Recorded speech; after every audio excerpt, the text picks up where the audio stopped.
Ano ang gagawin natin mga kaibigan kapag may nakita tayo na ganyan? Yung isang motorista o isang nakamotor nakababa yung helmet sa kalsada. So sa tingin nyo ba, ano ang dapat natin gawin? O ano ang problema ng rider na ganyan?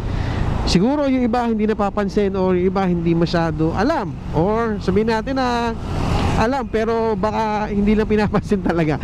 No?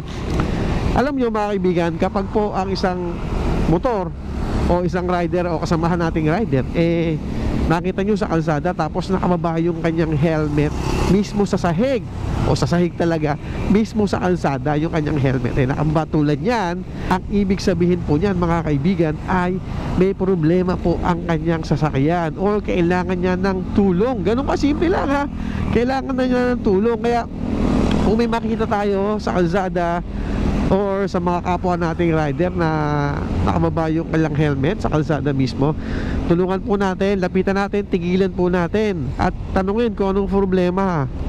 Baka mamaya kasi yung kanyang motor ay hindi na andar, or baka walang gasolina, pwedeng ganon, pwedeng sira. Tayo po mga motorista ay magtulong-tulong po tayo sa masimpleng bagay lang mga kaibigan. Kain tulong sa kapwa nating motorista kapag tinigilan natin sila. Siguro yung iba sa ating mga kasama naranasan na nasiraan sa kalsada at may tumulong sa kanila. Saka sa tumutulong naman, iba pa rin yung pakiramdam kapag nakatulong ka sa kapwa nating motorista, hindi na sa motorista, sa mga ibang tao pa.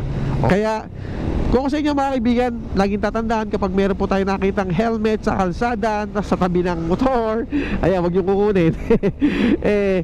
Tulungan po natin yung rider. Yan, kasi po may problema yung kanyang sasakyan. Alright? Okay? So maraming salamat po. Ingat po tayo palagi kasi alam nyo naman na may pamilyang nag-aantay sa atin. Bye-bye. Thank you. Syempre, big shoutout sa inyo and salute sa inyo sa mga tumutulong sa kapwa natin rider. Thank you.